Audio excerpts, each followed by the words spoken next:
Page 25. I have filed an application for taking voice samples of the complainant in respect of my video audio clip. It was denied by the trial court on page number 25 में प्रकरण के अवलोकन से दर्शित है कि प्रकरण अभियोजन साक्ष्य के स्तर पर लंबित है। अभियुक्त द्वारा वीडियो क्लिप के संबंध में अभियुक्ति से विस्तृत परीक्षण किया जा चुका है। इसमें अभियुक्ति द्वारा ऑडियो क्लिप में उसकी आवाज नहीं होने से इनकार किया। ऑडियो क्लिप को प्रमाणित करने का भार अभियुक्त पर है। अतः बचाव साक्ष्य के प्रकरण ये जो एप्लीकेशन मैंने फाइल किया था, ये एप्लीकेशन मैंने फाइल किया था 18/2/2022। 10-11 महीने बाद कोर्ट ने फिर ये कहते हुए कि बचाव क्रम पे फिर आप एप्लीकेशन सर वॉइस क्लिप अगर इनकी नहीं है उनको तो आपत्ति होनी ही नहीं। मेरी केवल मेरा तो पूरा बचाव जो है वो इस ऑडियो क्लिप के ऊपर can be compel her for voice sample. Lordship, I rely upon the judgment which was specifically mentioned in this judgment that there are which judgment? Lordship, मैंने last time आपको फाइल किया था Delhi High Court. Lordship, तेरा 17 and 18. But कैसे can be compel her in a proceeding under section 125 की It's not 129. It is a case of 498. 498. Yes. Allegation against me is that कि मैंने 10 lakh Delhi High Court के कौन सा sir मैंने judgement last time भी दिया था ये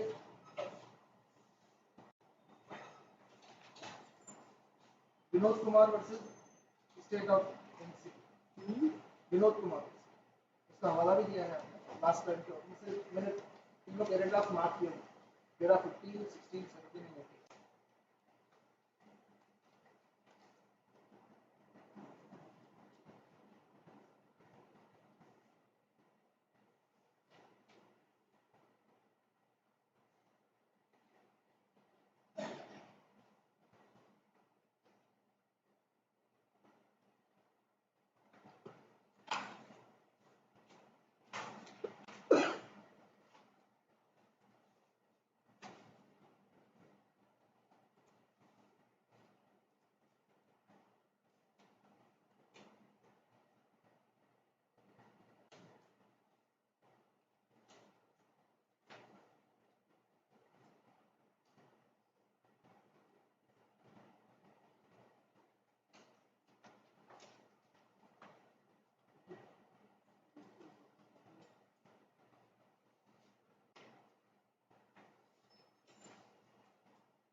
तो आपका कहना क्या है? ये जो प्रकरण जिसमें ये मेरे वॉइस सैंपल की मांग थी वो प्रकरण सर 6 वर्ष पुराना प्रकरण है। जब एफआईआर दर्ज की गई थी तब 11 वकील और इनके पुलिस और सबके सामने ये आए थे, लेकिन इन्होंने कोई ऑडियो क्लिप प्रस्तुत नहीं की। उसके बाद इसी याचिका इसी प्रकरण की एफआईआर को क्वैश करने के लिए न्यायालय में उच्च न्यायालय में फिर से याचिका दायर की, तब भी इस ऑडियो का कोई मेंशन नहीं है।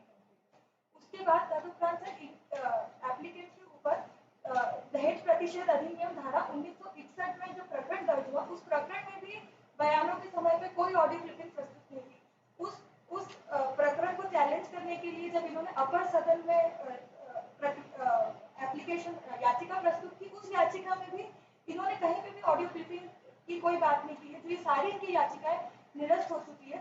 तो पिछले 8 साल से ये क्लिपिंग किसके पास थी, ये ऑडियो क्लिपिंग किसकी है, किसने रिकॉर्ड की, कहाँ रिकॉर्ड की, किसकी उपस्थिति में रिकॉर्ड की, किस समय पर रिकॉर्ड की, किस जगह पर रिकॉर्ड की, किसकी अनुमति से रिकॉर्ड की, ऐसा कोई साक्ष्य इन्होंने पिछले 6 साल में न्यायालय में नहीं प्रस्तुत किया है। और यही बर्डन ऑफ प्रूफ न्यायालय ने इनसे कहा था कि बर्डन ऑफ प्रूफ आप पर है कि आप ये सिद्ध करिए कि आप जिस ऑडियो रैंडम ऑडियो को बता रहे हैं कोर्ट में वो कौन से दिनांक का है, कहाँ आपने रिकॉर्ड किया है सर, ये सेकेंडरी एविडेंस है जिसका कोई इन्होंने साक्ष्य प्रस्तुत नहीं किया कि ऑडियो कहाँ रिकॉर्ड की गई है, कोई डिवाइस प्रेजेंट नहीं किया गया, कोई रैंडम ऑडियो 8 साल बाद प्रकरण में लगा दे। आपने वहाँ पे जवाब दिया था ट्रायल कोर्ट में?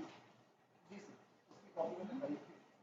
सर मेरे पास एक साइटेशन भी है जो मैं प्रस्तुत करना चाहती हूँ। मैं लोग सिर्फ केस को लिंगर ऑन करने के लिए अभी इसके बिना पे 3 और 4 साल खींच ले शायद ये, क्योंकि पिछली 6 तारीखों से आयोग के बयान के लिए प्रकरण लंबित है, जिसमें मेरे साक्ष्य हो चुके हैं, मेरे प्रतिप्रेक्षण हो चुके हैं, सब कुछ पूर्ण हो चुका है। माय लॉर्ड, मैं ये एक साइटेशन जो है पंजाब हाई कोर्ट में ये भी प्रस्तुत करना चाहती हूँ। सर पेज 17 पे आपने आपत्ति पेश की कनेक्शन ए टू। आप ऑर्डर कौन सा चैलेंज कर रहे हैं? सर मैंने ऑर्डर चैलेंज किया है sir, connection A6 page 24। Page 24 ना? लॉर्डशिप पेज 25 में इसमें दो एप्लीकेशंस इनके डिसाइड किया था, तो पुनश्चय वाला जो हिस्सा है पेज 25 का मेंशन है।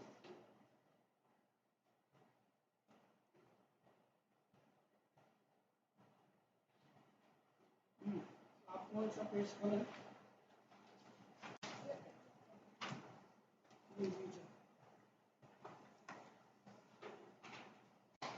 ये हाईकोर्ट का एक साइटेशन है जिसमें पेज नंबर 7 पर point number 17 I would like to read out. There is no dispute to settle the position of law that section C311 CRPC confers a wide power. However, the said power is to be exercised only for strong and valid reasons and should not be exercised with great caution and circumspection. Such a power is not to be exercised if the court is of the view that an application has been filed as an abuse of process of law, besides where the prosecution evidence has been closed long back and reason for non-examination of the witness earlier are not satisfactory. The summoning of the witness at belated stage is likely to cause prejudice and should not be allowed. Apart therefrom, while dealing with such an application, the court should not encourage filing of frivolous successive applications itself. The Honorable Supreme Court refers to the principles relating to the exercise of power under Section 311 CRPC in the judgment of Manju Devi. The relevant extract therefore is reproduced as under. इसमें पूरा reproduce किया है evidence को sir. Page number 10 पे point number 90. A pursuit of said precedent judgment of the Honorable Supreme Court clearly established that the power under Section 311 CRPC should be invoked to meet the ends of justice and has to be exercised for strong and valid reasons with great caution and circumspection. All the facts and circumstances of case shall have to be taken into consideration, and in case it occurs that such an application is an abuse of process of law, such an exercise should not be permitted. The burden of proof completely applicant के ऊपर है, जो वो निचली अधीनस्थ न्यायालय में पिछली 7 तारीखों में प्रूव करने में असफल रहा है कि वो ऑडियो कहाँ है, किसके पास है। आज तक हमें यही नहीं पता है कि वो डिवाइस कहाँ है। सर टेक्नोलॉजी का जमाना इतना बढ़ चुका है कि इस बात से नकारा नहीं जा सकता कि 8-10 महीने पहले ही ये कुछ लोगों की झगड़ानुमा बातों को रिकॉर्ड किया गया है।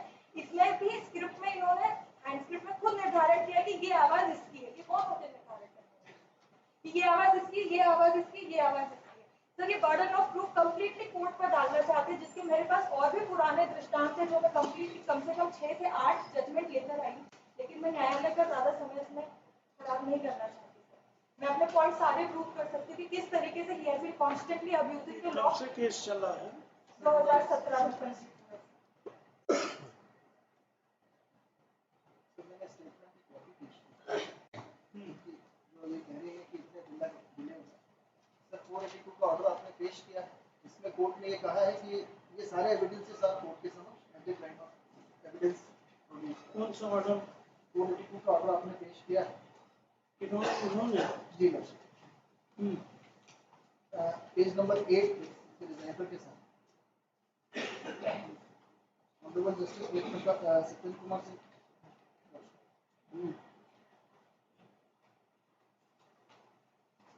ऑनरेबल जस्टिस वेद प्रकाश शर्मा साहब का पेज नंबर 10, 14, 9 पे इसमें कोर्ट ने ये कहा है क्वेश्चन के लिए लगाया था क्वेश्चन के लिए एफआईआर क्वेश्चन के लिए लगाया था।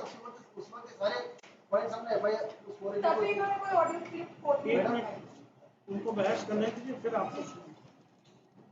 at the time of judgment of FIR, तो कोर्ट का ये कहना था कि it is a matter of evidence।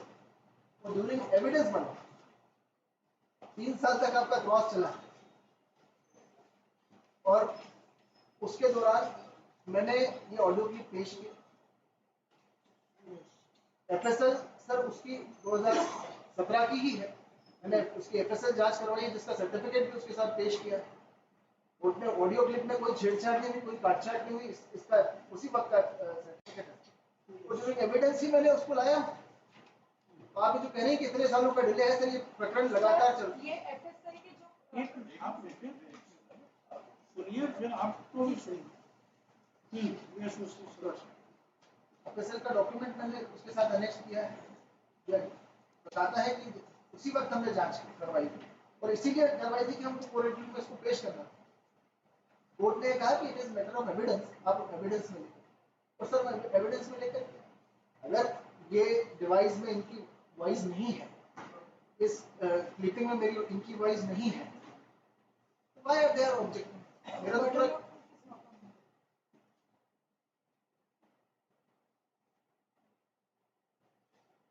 तो पूरा केस इसी क्योंकि लास्ट डेट ऑफ इंसिडेंट के लिए जिस दिन का घटनाक्रम बताती है उसके नेक्स्ट डे का ये एडमिट किए हैं अपने एविडेंस। डिफेंस विटनेस के लिए नहीं, अभी तो सर आपने केवल एकमात्र अपना एविडेंस किया है और उसके बाद आईओ के स्टेटमेंट के लिए है। तो आईओ का स्टेटमेंट हो ही नहीं पा रहा है। आईओ इनका स्टेटमेंट हो गया, इनका स्टेटमेंट मेरे परिप्रेक्ष्य में सर एक और बात मैं एक मिनट आप शांत हो गए। इनका क्रॉस एग्जामिनेशन हो गया। आपने मैंने लास्ट डेट ऑफ जब उनका क्रॉस होना था उनको ऑडियो क्लिप सुनाई। ऑडियो क्लिप में इन्होंने उसको स्पेसिफिकली डिनाई कर दिया कि मेरी आवाज़ नहीं है, ये इनकी आवाज़ नहीं है सर। उस पर उस विवाद में स्पेसिफिकली पूरे दिन करीब 1.5 घंटे विवाद चला है तो उसमें कहीं भी किसी भी प्रकार की क्रूएल्टी के संबंध में कोई डिस्कस नहीं हुआ। ये एडमिट किया है कि इनने भी एडमिट किया है कि 26 तारीख को हम लोग वहाँ गए थे, सब लोगों ने परिवार में बैठ करके बात हुई, उसी दिन इसी विषय में बात हुआ। इसके तो हमारा डिफेंस तो वही है, हमारा डिफेंस वही है। अगर इनकी क्लिपिंग नहीं है और ये डिनाई करें कि मेरी आवाज नहीं है तो वो क्लियर हो जाएगा सर। एक मुझे अपना डिफेंस प्रूव करने का पूरा राइट। सर ये कह रहे हैं कि वो 26 तारीख के झगड़े की आवाज ये सब लोग इकट्ठे थे। जो बातें न्यायालय को नहीं बता रहे हैं सर, इन्होंने बहुत पहले से पता नहीं कैसे तैयारी की थी। 22 तारीख के बिल्डिंग के एक तरफ के सीसीटीवी कैमरा फुटेज लगाए, 23 तारीख के लगाए, 24 तारीख के लगाए, 25 तारीख के लगाए, लेकिन सर 26 तारीख के नहीं लगा। क्योंकि मैंने अपने बयानों में क्लियरली कहा है कि 26 तारीख को मेरे माता पिताजी गए थे बात करने के लिए। अगर ये 26 तारीख के सीसीटीवी कैमरा फुटेज लगा देते तो उसमें आगे मेरे माता पिता के जाने की क्लियर इनको वीडियो दिख जाता और तभी सिद्ध हो जाता कि ऑडियो झूठा है। तो आधा ये बात बतानी और आधी वो बात बतानी कि ये ऐसा झगड़ा हुआ था और ये वैसा झगड़ा। सीसीटीवी फुटेज में 25 तारीख के फुटेज में जिसमें रात को मारपीट करके मुझे घर से निकाला है, इन सब के वीडियोस में दर्ज जो मैंने स्वीकार किए कोर्ट में, वो सीसीटीवी फुटेज का यहाँ पे जिक्र नहीं है क्योंकि वहाँ पे सिर्फ 25 तारीख तक है जो घटनाक्रम है। 25 तारीख की रात को मुझे मारपीट करके निकाला गया। ये ऑडियो कब रिकॉर्ड हुआ है? 8 महीने पहले रिकॉर्ड हुआ, 11 महीने पहले रिकॉर्ड हुआ। इन्होंने कोई एविडेंस नहीं दिया कि ये 26 तारीख को ही